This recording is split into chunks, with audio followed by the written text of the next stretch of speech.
Listen, you know why you're here. I know why I'm here.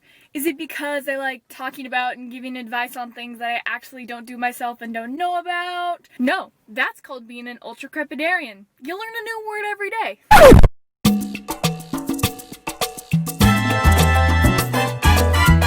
I knew I should have brought a light. Maybe we should like go back to the lantern days. Y'all remember that? Statistics, like right here. Because there's just a nice darkness looming right here. There's no escaping, so we're just gonna talk in the very front of the car where it's illuminated. I'm here with my black tea. Fun fact of the day with Katie. A cup of black tea holds the same amount of caffeine as a shot of espresso. Get caffeinated, my friends. Now, considering that I put on mascara for this, you know that it's serious. Like, the hair's going up. This is a real talk. Where did I put my hairband? Why do I actually have attachment issues for my hairbands? I'm not here today to tell you to drink water and make your bed every day, but please do that. Before anything else, though, if you get anything out of this video, I want to share a quote with you because this like actually totally changed my outlook this week. I was just, scrolling through Instagram and this quote came up and it said, "Dream so big you get uncomfortable telling small-minded people." And I was like, what? That's so applicable. I would really like to be a travel influencer, like a full-time YouTuber. A lot of adults don't think that that's a viable career, and so I get really squeamish. It's just a side thing. I don't know if I actually want to do it. It might not actually work out at all. It's what I want to do, and I should be able to pursue it, and it's okay to have dreams. Like, I'm young. I have so many years left to live. I made a signature flashcard for this video. This video actually came upon me sort of kind of funny, in a funny way. I was crossing off my calendar one morning, which I do every morning. This is like one of them that I didn't put on the list, but also a super good life hack. I cross off my calendar every morning. It helps me know what day it is. This was really handy in school when we actually had to, date our assignments. I would always be the one who knew what day it was. People would ask me. And it just became part of my morning routine. And I do it with my left hand every morning, and I'm right-handed, so it like gets my brain functioning in the morning because it's kind of challenging. It's a habit. I highly suggest it. Anyway, I was crossing it off, and I was like, this is a really good habit. I'm glad that I do this. And then my brain went, hold up, wait a minute. I said, hold up. Wait a minute. You could make a video on this. This is actual stuff that you can do. And I know because I do it and I put in minimal effort on the day-to-day. So the first one is wake up when you want, or wake up naturally. This is totally counterintuitive and against what every other health guru says. I mean, there are so many videos that have come up on my YouTube recommended that are like, wake up at 5:30 in the morning, 6 a.m. wake up will change your life. And listen, I got into a very toxic relationship with my sleep schedule when I was in middle school, because I would try and wake up really early, like during the summer when it's like your time to rest and sleep in. Like, I was growing, I needed sleep, but I would feel so down about myself and I would hate myself if I didn't get up at 7:30, 8 a.m. And it would never happen because I would be so tired that I would hit snooze until like 11 o'clock, and then I would feel like I wasted the day. That went on for years, and I was just sleep deprived, and I wasn't even getting the stuff done that I would have wanted to get done with the time. I would get up early just to watch like Netflix all day, not do anything productive. It was pointless, and I had to come to a realization that what's more important, getting up early just to watch Netflix all day or letting my body rest? I'm kind of a night owl. I do the most at like 3 a.m., like rearranging my room. The other morning, I guess, at 2 a.m., I did a deep clean of all my room and I got a bunch of clothes and different things to give to Goodwill. And I had been procrastinating that for a long time because my room had gotten messy over the week and I kept telling myself I needed to do that. 2 a.m. rolls around, I have all the motivation in the world to do it. If I get up early, that doesn't happen. Everyone's like bodies and circadian rhythms are different, I guess. I highly recommend analyzing yourself and seeing what you're actually doing with the time and seeing what is best for you for your sleep schedule, because I was just listening to all those people that say I had to get up early, and that led to more negativity in my life than it did positivity. Next.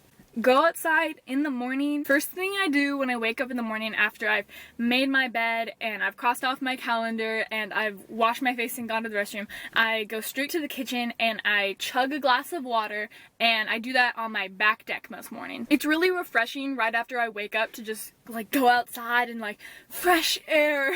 And I was like scrolling through TikTok the other day, and this therapist doctor lady showed up, and she was basically saying humans are meant to go outside in the morning because the light hits like your eyes, like bounces off your retina in a certain way, and it starts like your circadian rhythm. It starts like a countdown of about 16 hours until your brain's gonna release melatonin. So by going outside in the morning, it helps you get to sleep at the right time at night, and I just find it really refreshing. And I do that when I'm brushing my teeth at night too, because this is usually at like 1:30 in the morning.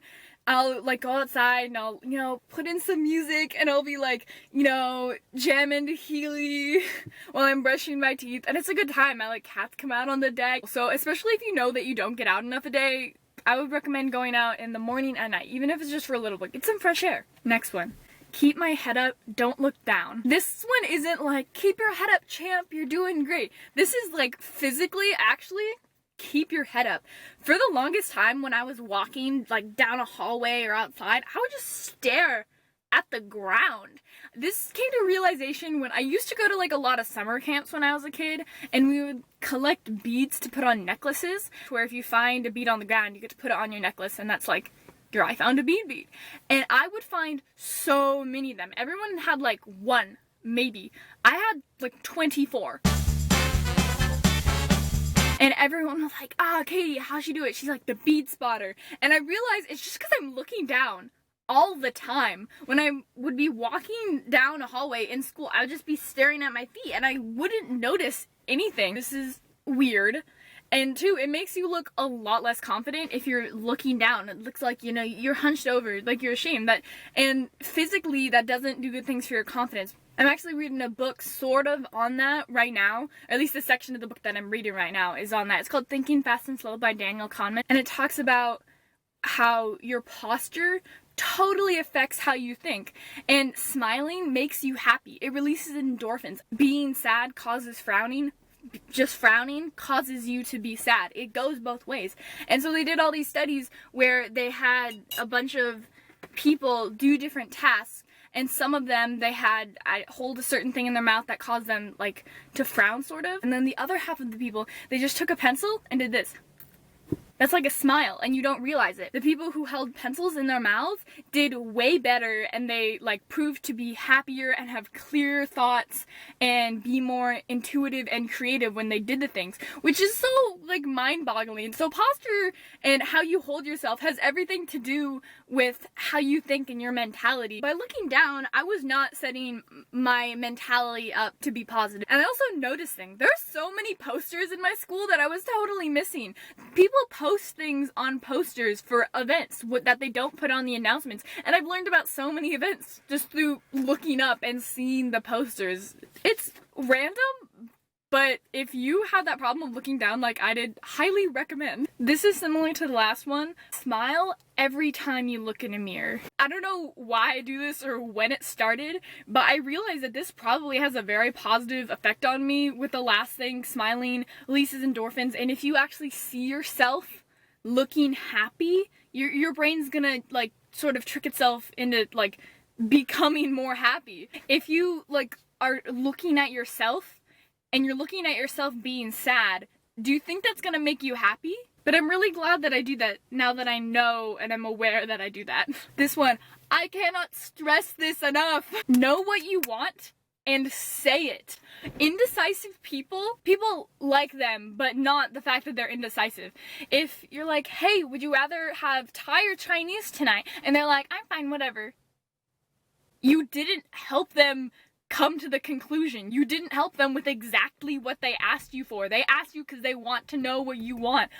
Oh my gosh, now that I'm aware how much I used to do this, I get annoyed when people do this to me. Because I don't need my friend group taking 3 to 5 business days to decide whether they want Thai or Chinese. Because my friend group totally does this. And once you're aware of it, start looking at your group chats. When you're trying to plan an event or plan something, and someone's like, hey, what do you guys want to do? And everyone's like, I don't know, Lamau.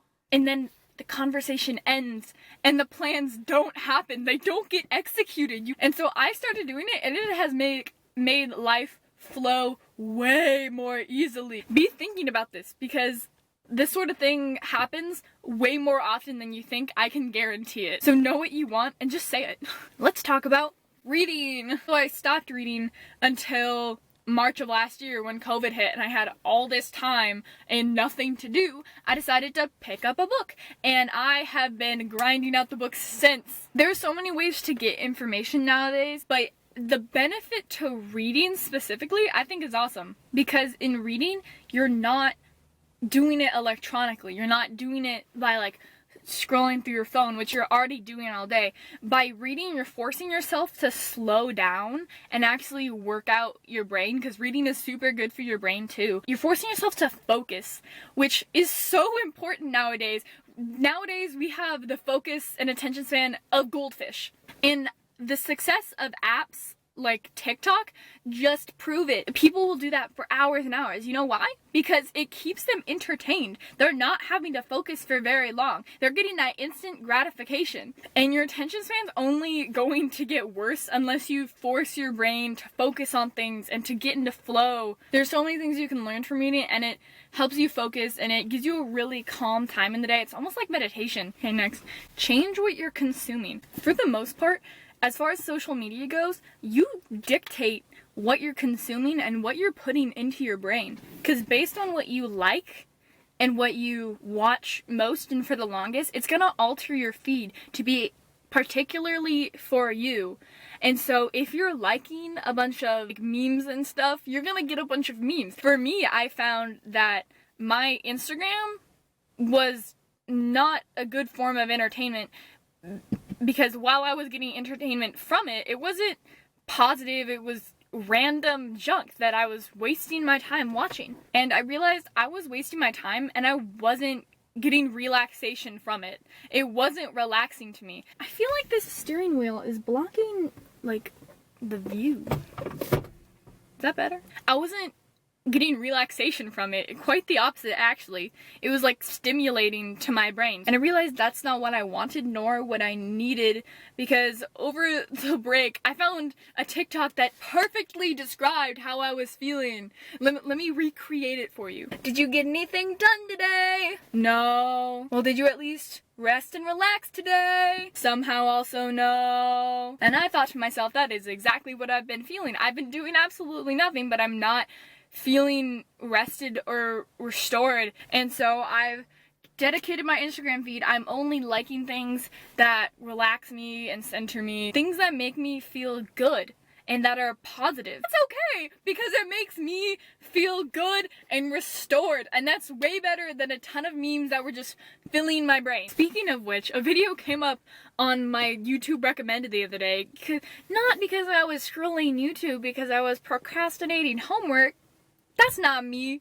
It's because if I want to master this craft of YouTube, I have to watch YouTube. That's the excuse. And the video was titled, How to, like, be successful on YouTube with 0 subscribers. And I was like, that's me! She said, film it in interesting locations. I said, you know I only film in my car. Alright, ladies and gents, the video has come to a close. So basically the big conclusion is hold your pencils like this. That was the entire point of this video. Alright, see you guys in the next one. Thank you for coming. Bye.